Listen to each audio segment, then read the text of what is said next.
watching NTV's Grow. Finally, moving forward on a vaccine when it comes to PEDV, a deadly virus impacting pigs and driving up cost. Also, the Farm Bureau putting its backing behind one of the candidates for governor, and a film that's helping consumers understand a little bit more about what farmers and ranchers really do and the life they lead. Thank you for joining us. First of all, we bring you information on a breakthrough when it comes to a vaccine that's fighting a deadly virus, killing baby pigs. It's also helping raise the price of pork. The USDA gives initial approval for a vaccine for PEDV, or porcine epidemic diarrhea virus. It has killed millions of baby pigs since showing up in the U.S. last year. The vaccine's being used mostly to boost immunity in sows so they can better pass on antibodies to the young. A company spokesman said one challenge is immunity doesn't seem to last like it does with many viruses. He says it might last only a few months. Other companies also have been working on vaccines. And ranchers who have lost livestock due to those recent tornadoes are finally able to apply for financial assistance. The USDA is offering $100,000 to producers to help them properly dispose of animal carcasses. The assistance is available through the USDA's Natural Resource Conservation Service. Producers in the 6 counties listed on your screen may be eligible. Other counties might be added if other storms hit before that deadline, which producers have until July 18th to apply. Chances are you've seen a lot of the images from damage done by tornadoes, especially in the Pilger area in northeast Nebraska. Here's some reaction from the governor. We believe the Livestock Indemnity program clearly qualifies here. We're trying to work with our farm service agencies to make sure people are aware of that. Now, it's not totally going to cover your loss. Also, people are already working with their insurance agent. I already talked to several on Saturday who've received their check already. The good news is the co-op is determined to rebuild. The bank's going to rebuild. They want to rebuild the schools. So there are plenty of reasons why Pilger is going to continue to exist.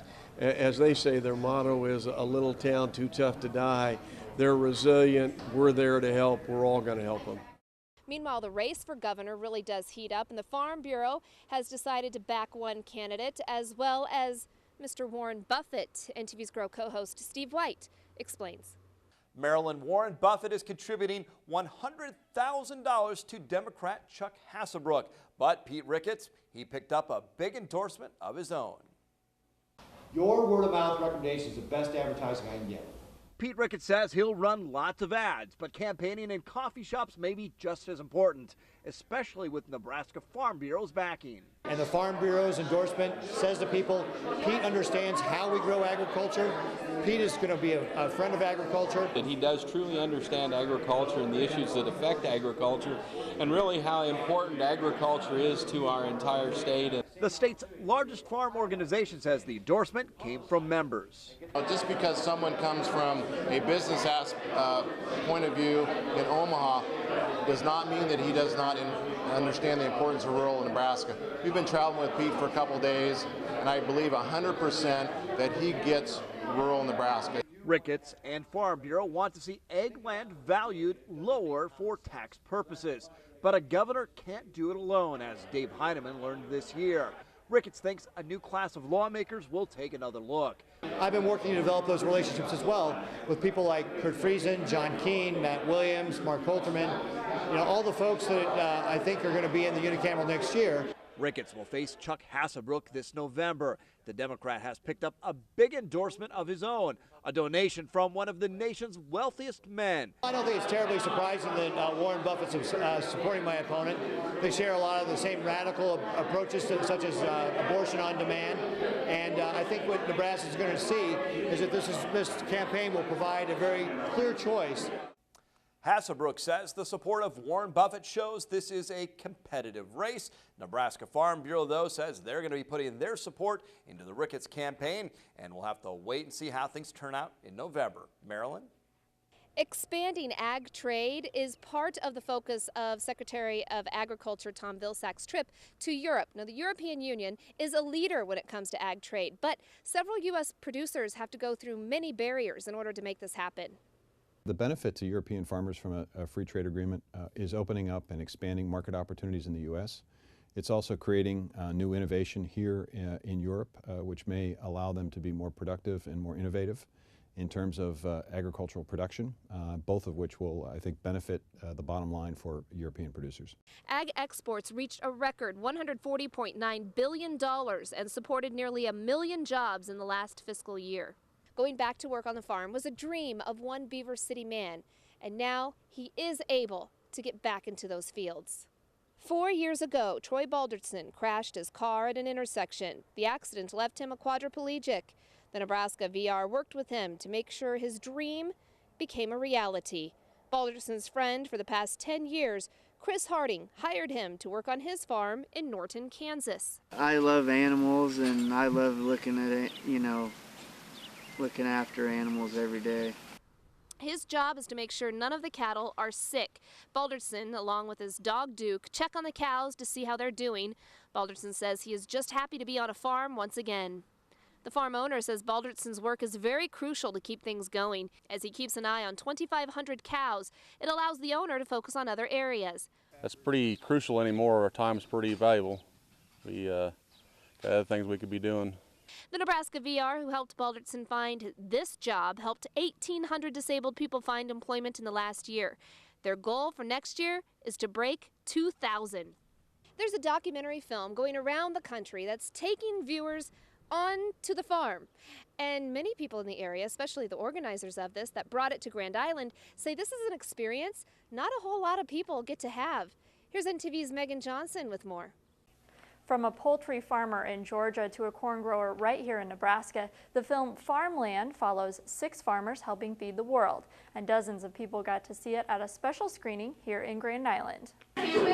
Food is the price of admission for a film about food. The GI Chambers Ag Council brought the documentary Farmland to the big screen at the Grand Theater and asked moviegoers to bring canned goods to pay for tickets. As just another way to tie it back to ag. Just a way, this is your food, this is where it comes from, and then we're going to be donating that to local food pantries in Grand Island. Educating their neighbors about where the popcorn they're munching on or the items they drop in their grocery carts is grown is something the Ag Council says is important even in Grand Island, where ag production and manufacturing is a big part of the local economy. A lot of people think that food just appears in a grocery store or it comes on a plate, and they honestly don't understand what all entails to make that product. Organizers of the screening say the film features farmers and ranchers growing different products in different states, but one thing they all have in common, they're all young producers. The average age of a farmer is 60. And that's a problem because they're going to be aging out, and we need young people to go back into farming. In today's economy, you cannot just say, I'm going to go to the bank, get a loan, and go buy machinery or go buy land. You almost have to have it handed down to you. Now, the Ag Council says Farmland might not encourage anyone to run out and start their own farm, but they hope it gives a better understanding of the $14 billion economic impact ag has here in Nebraska. Well, here in Nebraska, we're known for our beef. You put it on your dinner plate, so how about putting it on your license plate? The goal has been hit. The beef state license plates are in production. It's the newest specialty design available. For those who already filled out the paperwork, the DMV will contact you. It's not too late, though, to order one for your car or truck. We've got details on the website, nebraska.tv.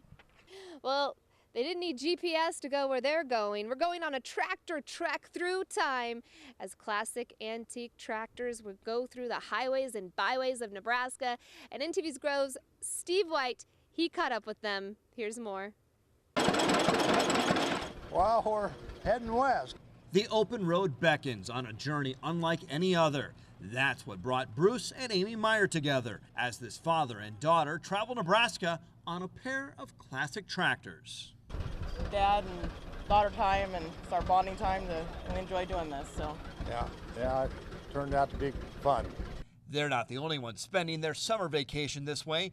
Dozens of antique tractor lovers are going border to border along Highway 136 for the tractor relay across Nebraska. And I really enjoy it. Met some real fine people. Got acquainted with a lot of different people. Today's tractors drive themselves through the field and computers control planting. But there's no GPS or even air conditioning here. Just the rumble of the road. just being out in the open road and driving the tractors and us getting to spend time together. And seeing the country at a little slower pace, not a 65-mile-an-hour down the road. These tractors were workhorses, many used on Nebraska farms for generations. Bruce parted with his only to get it back. I bought brand new in 1961 when I was in college. Farmall and Deere are joined by names like Oliver and Massey. Randy Edson of Farnham did something different with his. Dedicated to the troops, we did a POW MIA paint job on it. People line main streets in towns like Ruskin as the tractors pull in for a glimpse of living history. They're really happy to see us. They're waving. It's a lot of fun. Well, those county fairs will be here in full force soon. Find out what exactly those judges are looking for after the break.